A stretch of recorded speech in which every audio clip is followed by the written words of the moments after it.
and indeed all of Africa. Southern Sudan has voted overwhelmingly to break away from the north. Official results just released confirm that 98.83% back secession.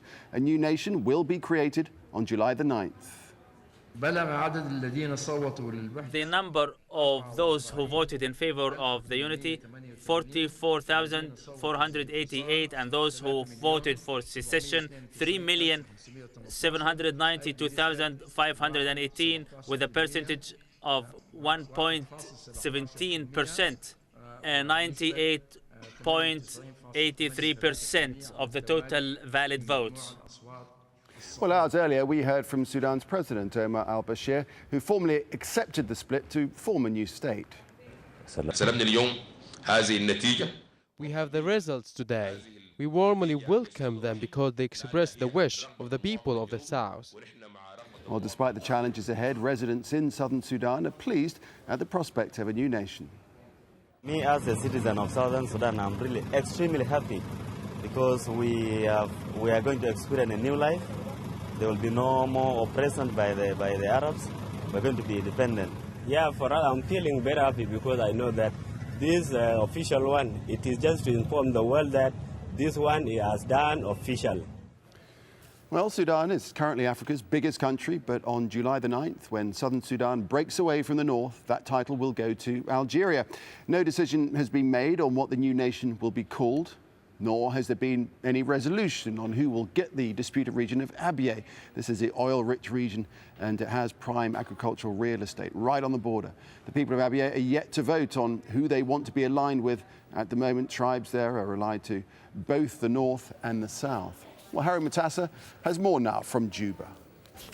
It was expected most Southerners would vote to separate from the North, but the overwhelming numbers of people who did so is amazing for people here in the South. It just shows how desperately and how urgently people here have wanted to split, and they voted for secession. The main hope for the people is that perhaps if they govern themselves, they will be able to develop a region that they feel has been neglected for many, many decades by officials in the North. It's going to be a huge challenge, a huge task for officials.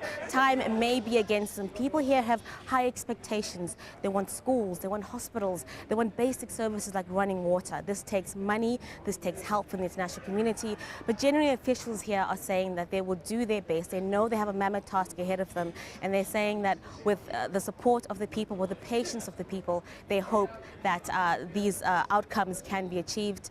On Monday night, there will be celebrations here in the South. People are already celebrating. It's a momentous occasion. It's a historic occasion, but on the backs of everyone's mind, they know that the road ahead will not be easy. And then the WikiLeaks founder, Julian Assange, has been in court in the United Kingdom to fight extradition to Sweden over claims of sexual misconduct. His defence lawyer believes he will face a flagrant denial of justice if the prosecutor's request is granted. Here's Lawrence Lee. Arriving at court, Julian Assange looked relaxed and less tense than he sometimes does, surrounded by high-profile celebrities, human rights supporters, and urged on by a group of young protesters who see the dark hand of the CIA behind this rape case. His team had tried to steal a march on the prosecutors by publishing his defence against the allegations online, all very WikiLeaks, and they sought to dismantle the extradition case. His defence team argues the Swedish prosecutor doesn't have the right to issue a European arrest warrant. They're concerned the trial would be held in secret with no chance of open justice. They also call it an abuse of process because Assange has offered himself for questioning but was turned down. They also argue Assange is the victim of illegal, corrupt behaviour by the Swedish prosecutors and that any extradition could lead to his deportation to the United States, where he could face the death penalty. The prosecution insists Assange did use violence in his sexual activities in Sweden and tried to play down fears that the case is a ruse to clear the way for an extradition to the United States. The defence team here have started to produce witnesses to try to undermine the extradition case against Julian Assange. Their first, a female retired Swedish judge who says she had more than 30 years' experience in criminal law. She said she regarded the prosecutor's evidence in Sweden against Assange as peculiar and malicious, and the prosecutor as having biased views against men. Yet when the prosecutor here tried to ask her questions, she suddenly found it very difficult to explain Swedish law in English, or even at times to understand some of the questions. Another witness suggested one of the alleged victims had changed her story. 48 hours after the crime, the alleged crime, she volunteered to become Julian Assange's personal press secretary. The story given to the police does not bring up those instances. And Assange himself told the media he was feeling more confidence, and so did his supporters. 5.5 months, we have been in a condition where a black box has been applied to my life. And on the outside of that black box has been written the word rape.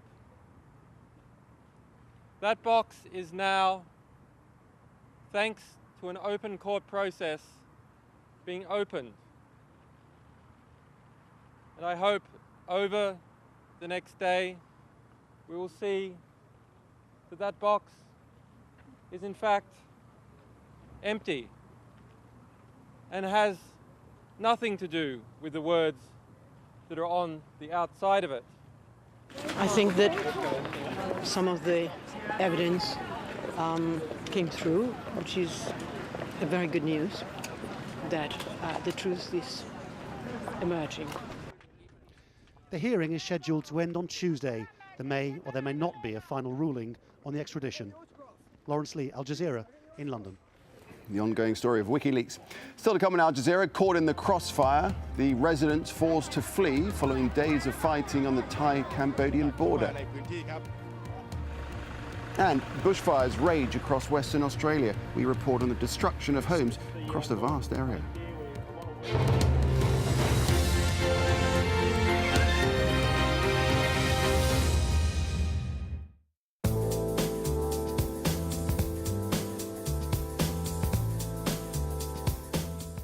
Hello, well, I'm pleased to say those strong winds fanning the flames of the bushfires across that southwestern corner of Australia will ease over the next couple of days. You can see we still have a fair amount of cloud, a little bit of cloud just to the south of Perth. It's not going to help as far as the fires are concerned, but as I said, at least the winds will ease down. Plenty of cloud further north. There are still some very heavy downpours to come here. Heavy downpours too just around southern parts of Queensland, just around Brisbane, northern areas of New South Wales. For the southeastern corner, here it is set fair.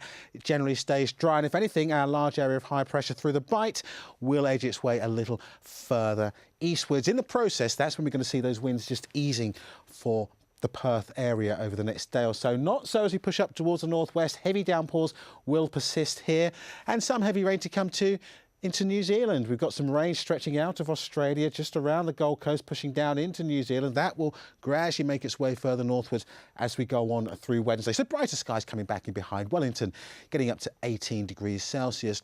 Not too bad across Southeast Asia, but those southern areas very close to Australia, I'm afraid it does stay pretty disturbed with further spells of very heavy rain to come here. Further north into China, it is largely fine and dry, but it's sunshine and showers again for the Philippines.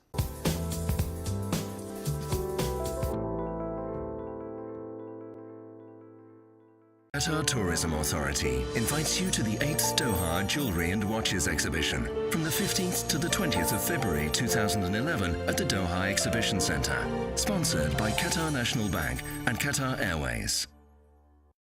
On the next Riz Khan show, we discuss the fear of regional contagion as leaders in Syria, Jordan and Yemen make preemptive changes to avoid similar uprisings. Riz Khan, at this time on Al Jazeera.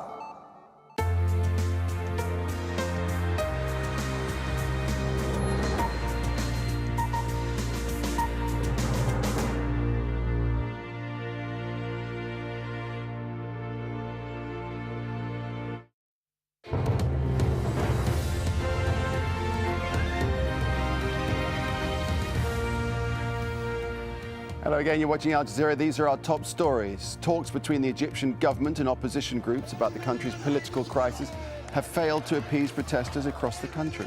Thousands of demonstrators are still on the streets demanding the immediate resignation of President Hosni Mubarak. The founder of WikiLeaks, Julian Assange, has returned to court in the UK in his latest attempt to fight extradition to Sweden over claims of sexual misconduct. And southern Sudan has voted overwhelmingly to break away from the north. Official results confirm that 98.83% of voters back secession.